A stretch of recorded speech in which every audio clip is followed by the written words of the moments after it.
মওলা ভাই আপনার পাশে কি হাসিন ভাই থাকবে? হাসিন পারভেজ ভাই, হাসিন পারভেজ ভাই, মওলা ভাই, প্রশ্ন দুইজনের উপরে দুইজনের কাছে আমরা সমাধান চাই, দুইজনে চলে আসেন। হাসিন পারভেজ ভাই কই? আচ্ছা হাসিন ভাই আসলে আপনি হাসিন ভাই ডেকে নেবেন, ঠিক আছে? যেহেতু প্রশ্ন আপনাদের, আপনাদের উত্তর দিতে হবে। মওলা ভাই জবাব দিন। আসসালামু আলাইকুম।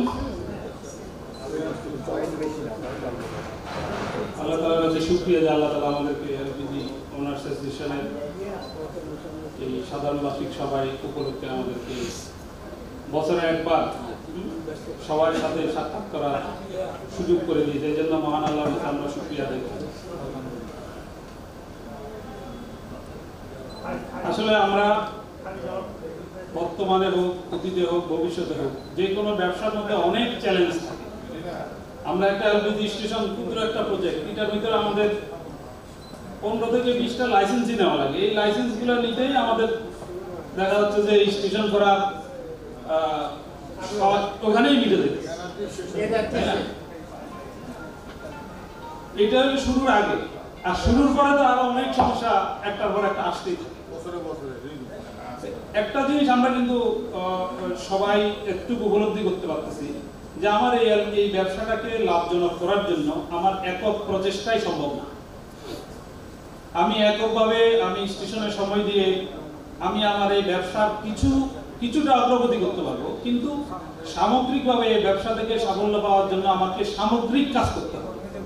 এই সামগ্রিকভাবে কাজ করার জন্যই কিন্তু অ্যাসোসিয়েশন করা, ট্রেড অর্গানাইজেশন করা। আমি চাইলে আমার লাইসেন্সিং সমস্যা, আমি চাইলে আমার গভর্নমেন্টের ফ্যাসিলিটি, আমি চাইলে যে আমার যে আপনার কমিশন, এগুলো এককভাবে করতে পারবো। তো এই কাজটা আমাদেরকে আদায় করার জন্য আমাদেরকে অবশ্যই সংঘবদ্ধভাবে ঐক্যবদ্ধ প্রচেষ্টার কিন্তু প্রয়োজন আছে। এটা তো আমরা সবাই স্বীকার করি। এই ঐক্যবদ্ধ প্রচেষ্টা কিভাবে আসবে বলে, আমাদের এই সেক্টরে যারা আছে, এলপিজি অটোগেজ স্টেশন মালিক আছে, আমাকে সবাইকে এই অ্যাসোসিয়েশনের মেম্বারশিপের আওতায় নিয়ে আসতে হবে। এইবার আমরা আমাদের বিভিন্ন অ্যাঙ্গেল থেকে আমরা অনেক দাবি আমরা পাইছি যে আসলে সবাইকে এই অ্যাসোসিয়েশনের মেম্বারশিপ করার জন্য আমাদেরকে মেম্বারশিপের যে ফি যেটা, হ্যাঁ, এখানে একটু ফ্লেক্সিবিলিটি দেওয়ার ব্যাপারে সবাই বলছে, যাতে করে আমরা সবাই মেম্বার হয়ে যাই। আমরা এই ব্যাপারে আমরা বলছি যে আমরা আমাদের সাধারণ বার্ষিক সভা হবে, এই বার্ষিক সভায় আমরা এই ইয়েটা উঠাবো। সবাই যদি একমত হয়, আমরা সবাইকে মেম্বার করার জন্য একটা মাইনস আজকে নিব। আপনারা চিন্তা ভাবনা করে মতামত দিবেন যে আমরা আমাদের এই বার্ষিক যে subscription, registration fee, yearly subscription ফি, এটা আমরা রিভিউ করতে পারি। দ্বিতীয় একটা জিনিস, আমাদের সাংগঠনিক প্রচেষ্টাকে মজবুত করার জন্য, শক্তিশালী করার জন্য আমাদের জোনাল কমিটিকে আরো অনেক বেশি শক্তি, এই পারুল ভাই সামনে আসে, জোনাল কমিটিটাকে আরো অনেক বেশি শক্তিশালী করতে হবে। এই জোনাল কমিটি শক্তিশালী করতে হলে আমাদেরকে জোনাল অফিস মেইনটেইন করতে হবে, জোনাল অ্যাক্টিভিটিস বাড়ানোর জন্য জোনাল কমিটিদেরকে আমাদেরকে সাপোর্ট দিতে হবে। এই ফ্যাসিলিটিগুলো আমরা কিভাবে দেব, এই দুইটা মাইনাস কিন্তু আগে থেকে আমাদের কাছে আসছে। তো এটা নিয়ে আমরা একটু মতামত নেব হাউসে সবাই, আপনারা যে মতামত দিবেন এই মতামত নিয়ে আমরা কিন্তু ওটা নিয়ে কাজ করব। আমি একটু সংক্ষেপে আপনাদের কাছ থেকে যে প্রশ্নগুলো আসছে আমি একটু ইয়ে করতে চাই। আমাদের ময়মনসিংহ জোনের যে শাহিন ভাই, উনি ময়মনসিংহ জোনের প্রেসিডেন্ট, উনি যে 4-5টা দাবি তুলছে যে সরকারি গাড়ি এলপিজি করার জন্য, প্রচারণা বাড়ানোর জন্য, অপারেটর যে এলপিজি ঘাটতি, সরকারি গাড়ি কিন্তু এলপিজি করার ব্যাপারে আমরা উদ্যোগ নিয়েছি। আমাদের এই জ্বালানি মন্ত্রণালয় বা বিভিন্ন মন্ত্রণালয়ে আমরা চিঠি দিচ্ছি। এটা অনেক দূর আগাইছে। আমরা জানেন তো সরকারি অফিসের কাজগুলো অনেক স্লো হয় এবং অনেক স্ট্রং লবিং লাগে। তা আমরা খুব আশাবাদী, আমাদের এই এজিএমে আমাদের মেম্বারদের উপস্থিতি দেখে আমাদের আশাটা কিন্তু অনেক গুণ বেড়ে গেছে। আমরা আসলে সত্যি আপনাদের স্বতঃস্ফূর্ত উপস্থিতিটা যে আসলে গতবারের তুলনায়, এর আগের তুলনায় এবার কিন্তু অনেক গুণ বেশি। তো এর কারণে কিন্তু আমরা অনেক অনুপ্রেরণা পেয়েছি। বিশেষ করে দূর দূরান্ত থেকে, আমরা যেটা আশাও করি নাই যে প্রায় আমাদের এখানে প্রায় 300-এর উপরে অটোবেস স্টেশনের মালিক এখানে আসছে। তা আমার মনে হয় আপনাদের এই স্বতঃস্ফূর্ততা অংশগ্রহণ আমাদের এই পদক্ষেপগুলা বাস্তবায়নে কিন্তু অগ্রণী ভূমিকা পালন করবে, আমরা আশা করি তাই। তা আসলে যে যানবাহনগুলো এলপিজি করার ব্যাপারে এটা কিন্তু অলরেডি শুরু হয়ে গেছে। অফিসিয়ালি নোটিশ না আসলেও কিন্তু বিভিন্ন আমরা অধিদপ্তরের খবর নিছি যে ওরা এলপিজি করার জন্য যে সিএনজির যে বাজেট আছে ওই বাজেটের ভিতরে কিন্তু এখন এলপিজি করে ওরা এলপিজি ব্যবহার করতেছে। আপনারা আপনাদের এলাকায় যে সরকারি অফিসগুলো আছে আপনারা যোগাযোগ করতে পারেন, অফিসগুলো ওরা এলপিজি করে, কারণ সব জায়গায় তো সিএনজি নাই, বরিশাল, খুলনা, নর্থ বেঙ্গল সিএনজি নাই কিন্তু। বাট আমরা অনেক দেখতেছি যে সিএনজির বদলে কিন্তু ওই সিএনজির যে সার্কুলার আছে ওই সার্কুলারে কিন্তু এলপিজি করে গভর্নমেন্ট বাজেট নিয়ে নিচ্ছে এবং ওই সিএনজির যে বাজেট আছে খরচের ওই খরচ দিয়ে আর এলপিজি করতেছে। তো এটা একটা টেকনিক। আপনারা আপনাদের সংশ্লিষ্ট সরকারি অফিসগুলোতে যে গাড়ি আছে ওদের সাথে যোগাযোগ করলে ওরা এখনই করে ফেলবে এবং অনেক জায়গায় করছে, আমাদের জানা আছে এবং আপনারা রেফারেন্স চাইলে আমরা দিতেও পারবো। এটা একদম সহজ পদ্ধতি, ওই অফিসিয়াল জটিলতা যাওয়ার দরকার নেই। সিএনজির জায়গায় এলপিজি, ওই বাজেট এখানে ব্যবহার করব। তারপরে আমরা চেষ্টা করব সরকারি প্রজ্ঞাপনটা বের করার জন্য। আমাদের আরেক ভাই বলছে প্রচারণা বাড়াইতে হবে, এটা অনেক জোর দাবি আসছে, এটা তো সত্যি।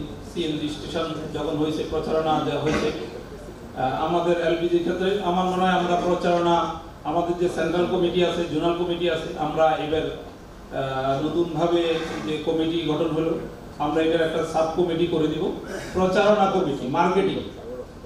তারা বিভিন্ন কন্টেন্ট বানাবে, ফেসবুক, ইউটিউব এবং টেলিভিশন বিভিন্ন জায়গায় দিবে, যাতে করে মানুষ তার গাড়িকে এলপিজি কনভার্ট করে করতে পারে। এলপিজি ঘাটতির ব্যাপারে আমরা অনেকে বলতেছে এলপিজি সরবরাহের ব্যাপারে কম পায়।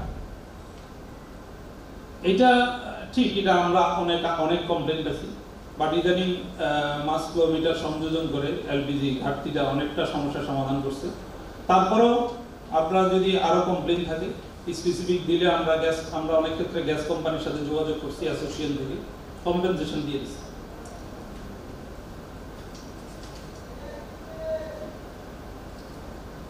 আরেকটা সমস্যা বললো স্টেশন বেশি হওয়ার সমস্যা। আসলে ওই নীতিমালার বাইরে যেটা একটা হলো, নীতিমালার ভিতরেও হাইওয়েতে বা যেখানে গাড়ির সংখ্যা কম সেখানে কিন্তু 2 কিলোমিটার 4 কিলোমিটার কিন্তু বেশি ডিস্টেন্স না। 2 কিলোমিটার দূরে যদি আরেকটা হয়, এমনিতে 500 লিটার বিক্রি হয় বা 200 লিটার বিক্রি হয়, আরেকটা হলে তো ওর সেল অর্ধেকে নামিয়ে আসবে, এটা স্বাভাবিক। এই নীতিমালা সংশোধনের একটা প্রস্তাব জ্বালানি মন্ত্রণালয় থেকে আসছে, আমরা ওই প্রস্তাবে আমরা আমাদের সংশোধনী দিছি। সংশোধনী হলো যে সমস্ত পাম্পগুলো হাইওয়েতে আছে এবং সাব রোডে আছে যেখানে গাড়ির কম, সেখানে যাতে মিনিমাম 10 কিলোমিটার দূরে দূরে এলপিজি স্টেশনগুলো দেয়। এটা আমরা অলরেডি আমাদের নীতিমালা সংশোধনের মধ্যে এটা আমরা প্রস্তাবনা দিয়ে দিচ্ছি। আর শহরের ভিতরে যেখানে জায়গা কম, পাম্প কম, যেখানে গাড়ি লাইন ধরতে হয়, সেখানে যাতে প্রয়োজনে 2 কিলোমিটারের জায়গায় 1 কিলোমিটার করতে হবে, ওখানে আরো বেশি দিই। বাট যেখানে বিক্রি হয় না সেখানে যাতে 2 কিলোমিটার 4 কিলোমিটারটাকে 10 কিলোমিটার দূর দূর করে দেয়। তা আমরা আমাদের একটা উদ্যোগ, আমরা আসলে অনেক মন্ত্রণালয়ে দীর্ঘদিন আমাদের হাসিন কারবার জেনারেল সেক্রেটারি বলছে আমরা আসলে অনেক কাজ করছি, কিন্তু আমাদের মিনিস্ট্রিতে বিভিন্ন মন্ত্রণালয়ে যে অ্যাক্সেস লেভেলটা, এটা যে কোনো জিনিস আস্তে আস্তে গ্রো হয়। তা আমাদেরও এটা গ্রোটা আস্তে আস্তে হচ্ছে। তা আমরা দিন দিন আমাদের অ্যাক্সেসটা বাড়তেছে। আমাদেরকে এখন এলপিজি অপারেটর যারা আছে, আপনারা দেখতে আছেন, অপারেটররা আমাদেরকে খুব রেসপেক্ট করে, আমাদের কথা বললে শুনে। আমরা জ্বালানি মন্ত্রণালয়ে যাই, আমরা বিস্ফোরকে যাই। ইদানিং আমরা এফবিসিসিআই প্রেসিডেন্টের সাথে যোগাযোগ করছি। এফবিসিসিআই প্রেসিডেন্ট উনি নিজেও এলপিজি অটোগ্যাসের কিন্তু একজন মালিক এবং মেম্বার। তো উনি আমাদেরকে আশ্বস্ত করছে যে আমাদেরকে এলপিজি অটোগ্যাস ওনার্স অ্যাসোসিয়েশনকে এফবিসিআই মেম্বার করবে, অ্যাজ ওয়েল এজ জ্বালানি মন্ত্রণালয়ের যে কমিটি আছে, জ্বালানি বিষয়ক যে কমিটি আছে এফবিসিসিআইতে, তা আমাদেরকে ওই কমিটির অন্তর্ভুক্ত করে দেবে। তা আমরা যে সমস্ত প্রবলেমগুলো নিয়ে বিভিন্ন দপ্তরে দপ্তরে যে সমস্যা করতেছি, এগুলো এফবিসিসিআই থেকে ওনারা রিকমেন্ডেশন করে দিবে এবং উপর লেভেল থেকে বলা দিবে যাতে এই কাজগুলো দ্রুত হয়। তো আমরা আশা করব আমরা খুব দ্রুত এই এফবিসিসিআই এর এই ফ্যাসিলিটিটা আমরা অ্যাভেল করতে পারবো। আপনারা যদি আমাদের সাথে থাকেন, আমার মনে হয় আমরা সহজেই পারবো, আশা করতেছি। আমাদের ফারহান ভাই সিএনজি অ্যাসোসিয়েশনের উনি জেনারেল সেক্রেটারি, আবার আমাদের এলপিজি অ্যাসোসিয়েশনের মেম্বার উনি একজন, ওনার এলপিজি পাম্প আছে। তো উনি বলছে জ্বালানি ঐক্য গঠন করার ব্যাপারে, এটা উনি শুরু থেকে বলে আসছে। তা আসলে প্রস্তাবটা খুব ভালো। আমরা সবাই যদি একমত হন এই হাউসে, তা আমরা এই প্রস্তাব নিয়ে কাজ করতে পারবো ইনশাআল্লাহ। আপনারা কি এই ব্যাপারে সবাই একমত আছেন? কারণ একই ঘটনা সবারই ঘটে, রোড সাইড হাইওয়ে, বিস্ফোরক, পরিবেশ, সব ঘটনা। সুতরাং আমরা এই প্রস্তাব নিয়ে আপনারা যদি একমত ইয়াদের সায় দেন, তাহলে আমরা এই এজিএম এর পরে আমরা প্রস্তাবনা দিব, যাতে জ্বালানি ঐক্য কমিটি গঠন করে এখানে সব অ্যাসোসিয়েশনের রিপ্রেজেন্টেটিভ থাকবে, আমাদের প্রবলেমগুলো সামগ্রিকভাবে আমরা ফেস করব। আপনারা সবসময় আসবেন না, বছরে একবার হয়তো দেখা হবে। এখন সেন্ট্রাল কমিটিতে তো নিশ্চয়ই আমরা এই ক্ষমতা দিয়েছেন যে আপনারা যে সিদ্ধান্ত নেবেন আমরা মেনে নেব। তা আমি যে প্রস্তাবটা রাখলাম এটা যদি মানে সেন্ট্রাল কমিটি করতে পারে, অসুবিধা নেই, আপনাদের সম্মতির উপরে। আর দ্বিতীয় একটা প্রস্তাব আমার কাছে আছে, আমি বলতেছি যে নেক্সটে এই নতুন যে কমিটি হয়েছে, কমিটির ওরা একটা জুনে ভিজিট করবে, যেই কয়েকটা জুন আছে প্রত্যেক সময় জুনে ভিজিট করবে, এবং জুনের যত আছে ঢাকা আসা সম্ভব না, রংপুর থেকে রংপুরে থাকো, তাইলে আলোচনার সাপেক্ষে জিনিসটাকে সহজতর করবে। আর ফি কমাই দিলে আপনি যারা নাকি রেজিস্ট্রেশন করে নাই তারা আগ্রহ থাকবে ফি করার জন্য। তখন এখন যে ৩০ হয়েছে দেখবেন আগামীতে হয়ে যাবে ৬০০। এইখানে এইটুকু কথা হবে। Thank you. আমাদের সিনিয়র হুমায়ুন ভাই কিন্তু সিএনজির মালিক অনেক পুরানা। এখন শোনেন, এখন আমাদের কিন্তু খুব মানে বিপজ্জনক একটা অবস্থা। আমাদের বিজনেস, আমি সিএনজির সাথে জড়িত, আমাদের এখানে অনেকেই সিএনজির সাথে জড়িত, অনেক টাকা চাঁদা, বারবিডায় অনেক টাকা চাঁদা। এখন আমাদের এলপিজি স্টেশন যখন আমরা প্রথম করলাম, সবাই স্বপ্ন দেখে অনেক বেশ ভোটের ইত্যাদি ইত্যাদি, এখন শেষ পর্যন্ত দেখা যাচ্ছে বেঁচে থাকাটাই দায়। এখন কিন্তু আমাদের টিকে থাকতেই হবে। এই জন্য প্রেসিডেন্ট সাহেব কালকে আমরা অনেক আলোচনা করছি কয়দিন ধরেই। এখন আমাদের প্রস্তাব হচ্ছে, আমি বলছি প্রস্তাব, যে আমাদের অ্যাসোসিয়েশন চালাইতে আমাদের এখন অ্যাসেট করার দরকার নাই, ঠিক আছে? অ্যাসেট করার মতো পরিস্থিতি আমাদের হয় না যে আমরা অফিস কিনবো বা ইত্যাদি ইত্যাদি। এখন আমার প্রপোজাল হলো প্রেসিডেন্ট সাহেবের কাছে যে আপনি ২০০০ টাকা যে মেম্বারশিপ ফি এই বছরের জন্য হবে, এই ২০০০ টাকার মধ্যে ১০০০ টাকা সেন্ট্রালে আসবে, ১০০০ টাকা জোনে থাকবে। অবশ্যই জোনের অ্যাকাউন্ট করতে হবে অ্যাসোসিয়েশনের নামে, সেটা আমাদের সব জায়গায় যেটা আছে। আর এই যে আমাদের আজকের এজিএম কততম কোন বছর আমি জানি না, হিসাব কিতাব দেখে বলতে হবে। টিল নেক্সট এজিএম এই বছরের জন্য আমরা আর কোনো মানে বছরের যে চাঁদা, এই চাঁদা আমরা চাবো না। এই ২০০০ টাকাই শেষ এই বছরের জন্য, ঠিক আছে? কিন্তু আমাদের এখন যারা আছি এখানে, আমাদের এটা মানে ইয়ে করতে হবে যে একটা কমিটমেন্টে আসতে হবে যে আমরা মাস্ট সবাইকে মেম্বার বানাই ফেলবো। এর চেয়ে কম টাকায় কিন্তু সম্ভব না। তারপরে জোনাল কমিটি যারা আছে বা কমিটির যারা উপস্থিত থাকুক বা নাই থাকুক, কেউ না কেউ তো আছে জোন থেকে, তাদের রেসপন্সিবিলিটি নিয়ে আমাদের অন্য যারা মেম্বার আছে তাদের সবাইকে এই সুযোগটা দিয়ে, কারণ আমাদের কিন্তু এখন ঐক্যবদ্ধ হওয়া ছাড়া কিন্তু বাঁচার কোনো রাস্তা নাই। এখন ধরেন আমাদের প্রোগ্রামে লোয়াবের আমাদের যারা বা অপারেটর কোম্পানি যারা আছেন, ওনারা আমাদের বিজনেসের সাথী, ওনারা কিন্তু বারকে প্রপোজাল দিচ্ছে যে আমাদের কমিশন যেন আরো ২ টাকা কমানো হয়। ওনারা কিন্তু বারকে প্রপোজাল দিচ্ছে আমাদের কমিশন যেন ২ টাকা কমানো হয়। সত্যি কথা কিন্তু এটা। ওনাদের তো গ্যাস বেচার দরকার আমাদের কাছে, হ্যাঁ? তাহলে ওনারা কিন্তু আমাদের এমনি যতই কুরমা পোলাও খা, ওনারা চাচ্ছে ২ টাকা কমানো হোক। কিন্তু আমরা যদি সব মেম্বার হয়ে যেতে পারি সবাই, এবং আমরা যদি ঐক্যবদ্ধ থাকি, তখন আমরা কিন্তু চেষ্টা করতে পারবো যেভাবে হোক যে আমাদের ইস্যুগুলো আদায় করে দেওয়া। এই ব্যাপারে একটু একমত হই যে আমরা টার্গেট 2024 আমরা এলপিজি স্টেশনের সব মালিক যারা আছি এই অ্যাসোসিয়েশনের মেম্বার হব। এই জন্য আমাদের একটা স্পেশাল ছাড়, অর্থাৎ আমরা রেজিস্ট্রেশন ফি যে ২০০০ আছে, এই শুধু রেজিস্ট্রেশন ফি দিব। বার্ষিক চাঁদা যেটা ৬০০০ টাকা, এটা আমরা ১ বছরের জন্য মাফ করে দেব। এটা কি সবাই একমত আছে? ঠিক আছে।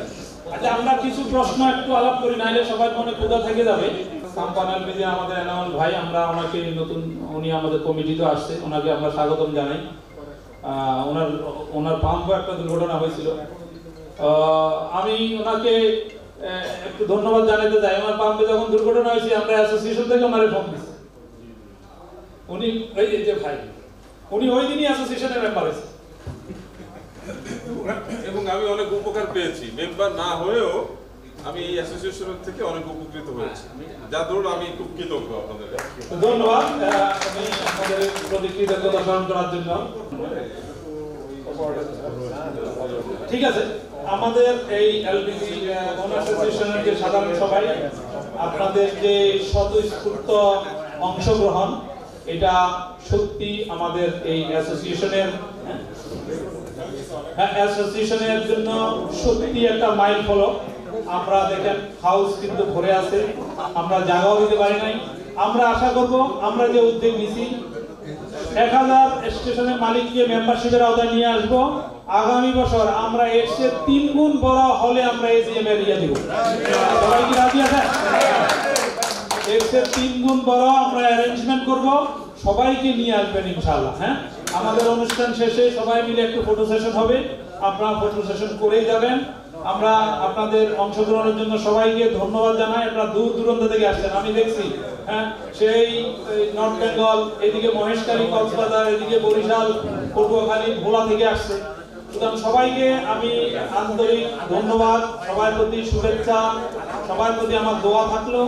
আর আমাদের অ্যাসোসিয়েশনের সাথে যারা সহযোগিতা করছেন, স্পন্সরশিপ দিয়ে, উপদেশ দিয়ে, আমাদের কর্মকাণ্ডে সহযোগিতা করছেন, তাদেরকেও আমি ধন্যবাদ জানাই। সবাইকে একটা ফটো সেশন করতে চাই। অ্যাসোসিয়েশনের সবাইকে ধন্যবাদ।